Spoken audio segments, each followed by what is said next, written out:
नमस्कार दोस्तों, देखते हैं देश की 25 फटाफट आज की बड़ी खबरें जो आपको जानना बेहद जरूरी है। तो चलिए बिना देरी के लाइक सब्सक्राइब करके देखते हैं। उत्तर प्रदेश के सीएम योगी आदित्यनाथ को बड़ा झटका लगा है। चारों शंकराचार्य आमने सामने आ गए हैं और सरकार की नीतियों पर सवाल उठा रहे हैं। धर्म, राजनीति और सत्ता के मसलों पर उनकी टिप्पणियों ने सियासी हलचल बढ़ा दी है। फिलहाल इस घटना से राजनीतिक दलों में बयानबाजी तेज हो गई है। बांग्लादेश में 12 फरवरी को होने वाले चुनाव के लिए प्रचार शुरू हो गया है। देश भर में कड़े सुरक्षा इंतजाम किए गए हैं ताकि किसी भी अप्रिय घटनाओं को रोका जा सके। सभी राजनीतिक दलों के बीच जबरदस्त मुकाबला देखने को मिल रहा है, जबकि सुरक्षा एजेंसियां पूरी तरह अलर्ट मोड पर आ गई हैं। जम्मू कश्मीर में सुरक्षा बलों का एक वाहन खाई में गिर गया। इस हादसे में करीब 10 जवान शहीद हो गए। यह घटना देश की सुरक्षा से जुड़ी बेहद दुखद खबर बन गई है। फिलहाल सुरक्षा एजेंसियों ने राहत और बचाव कार्य तेज कर दिया है। केंद्र कैबिनेट ने अटल पेंशन योजना को लेकर बड़ा ऐलान किया है। कैबिनेट ने योजना को 2031 तक जारी रखने की बात कही है। यह योजना बुजुर्गों और संगठित कामगारों की बड़ी राहत साबित होगी, जबकि सरकार ने इसे आर्थिक सुरक्षा और सामाजिक कल्याण के लिए बड़ा कदम बताया है। बॉम्बे हाई कोर्ट ने महाराष्ट्र सरकार को कड़ी फटकार लगाई है। मंत्री के बेटे की गिरफ्तारी न होने पर सवाल उठाए गए हैं। न्यायपालिका और सरकार के बीच इस मामले को लेकर विवाद खड़ा हो गया है। फिलहाल कई राजनीतिक दलों ने कोर्ट की टिप्पणियों पर अपनी अपनी प्रतिक्रिया दी है। झारखंड में सुरक्षा बलों ने बड़ी कार्रवाई की है। करीब 15 नक्सलियों समेत 1 करोड़ का इनामी बदमाश मारा गया है। इस एनकाउंटर को आंतरिक सुरक्षा के लिहाज से बड़ी सफलता बताया जा रहा है, जबकि घटना के बाद सुरक्षा एजेंसियों ने अलर्ट जारी कर दिया है। दिल्ली सरकार ने होली के मौके पर EWS महिलाओं को मुफ्त गैस सिलेंडर देने का ऐलान किया है। यह योजना गरीब और जरूरतमंद महिलाओं के लिए बड़ी राहत भरी मानी जा रही है। वहीं सामाजिक कल्याण की दिशा में यह कदम काफी महत्वपूर्ण माना जा रहा है। फिलहाल सरकार ने वितरण और निगरानी की व्यवस्था तेज कर दी है। सुप्रीम कोर्ट ने SIR मामले में चुनाव आयोग को फटकार लगाई है। कई जीवित मतदाताओं के नाम कटने पर कोर्ट ने चिंता जताई है। कोर्ट ने आयोग को निर्देश दिया है कि वह जल्द ही समस्या का समाधान करे, जबकि वोट से जुड़ा यह मामला नागरिक अधिकारियों पर सवाल खड़े कर रहा है। छत्तीसगढ़ के 170 किलो नकली पनीर नष्ट किया गया है। आम जनता की सेहत और स्वास्थ्य पर इसका गंभीर असर पड़ सकता था। खाद्य सुरक्षा विभाग ने लोगों को सख्त चेतावनी जारी की है, जबकि यह कार्रवाई उपभोक्ता सुरक्षा के लिहाज से काफी अहम मानी जा रही है।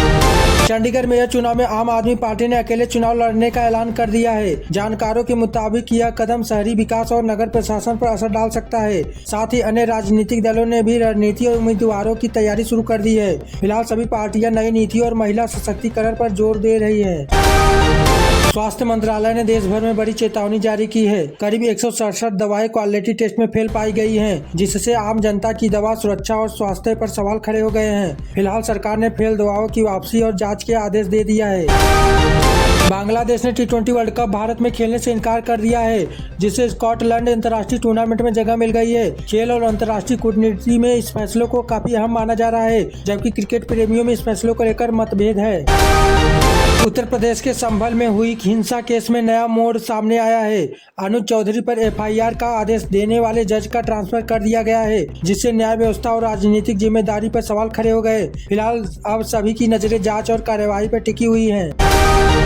सरकार ने जनगणना 2027 की तैयारी शुरू कर दी है। सभी राज्यों में टाइमलाइन तय की गई है और अधिकारियों को जिम्मेदारी दी गई है। इसे देश की सबसे बड़ी प्रशासनिक प्रक्रिया माना जा रहा है, जबकि जनगणना से आने वाले आंकड़े नीति और योजनाओं में अहम भूमिका निभाएंगे। सरकार ने वाहन मालिकों के लिए बड़ा नियम लागू किया है। टोल न चुकाने पर NOC, फिटनेस और परमिट नहीं मिलेगा। यह कदम सड़क सुरक्षा और ट्रैफिक नियमों को सख्त बनाने के लिए उठाया गया है। फिलहाल नियम तोड़ने वालों पर जुर्माना और पेनाल्टी की बात कही गई है। पश्चिम बंगाल में फाइनल वोटर लिस्ट तैयारी की जा रही है। चुनाव आयोग ने वोटर लिस्ट जारी करने के तारीख में बदलाव के संकेत दिए हैं, जिससे चुनावी हलचल और राजनीतिक रणनीति पर चर्चा तेज हो गई है, जबकि जानकारी इसे लोकतंत्र की पारदर्शिता के लिए अहम कदम बता रहे हैं। नीतीश कुमार की रैली को महिलाओं ने बॉयकॉट कर दिया है। जन भावना और राजनीतिक माहौल पर इसका सीधा असर पड़ सकता है। राजनीतिक दल इसे समर्थन और विरोध संकेत मान रहे हैं, जबकि प्रशासन ने सुरक्षा और व्यवस्था पर खास ध्यान दिया है।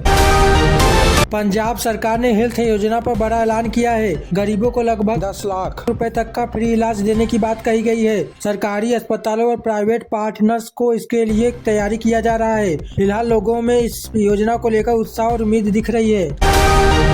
सुकन्या समृद्धि योजना को आज पूरे 11 साल पूरे हो गए हैं। बेटियों के भविष्य और शिक्षा के लिए यह योजना काफी महत्वपूर्ण है। सरकार ने परिवारों और स्कूलों को योजना की जानकारी देने के लिए अभियान चलाया है, जबकि आर्थिक और सामाजिक सुरक्षा की दृष्टि से यह योजना काफी अहम मानी जा रही है। हार्वर्ड की एक नई रिपोर्ट में बड़ा खुलासा हुआ है। भारत में प्रदूषण के कारण हर साल लगभग 17 लाख लोग प्रभावित हो रहे हैं।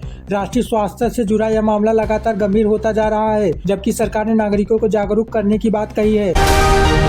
कांग्रेस ने 2026-27 के चुनाव को लेकर रणनीतिक बैठक की है। राहुल गांधी और मल्लिकार्जुन खड़गे ने केरल और बंगाल की स्थिति पर चर्चा की है। पार्टी ने आगामी चुनाव के लिए रणनीतिक उम्मीदवारों को मंथन शुरू कर दिया है। फिलहाल सबकी नजरें कांग्रेस की तैयारी और रणनीति पर टिकी हुई है।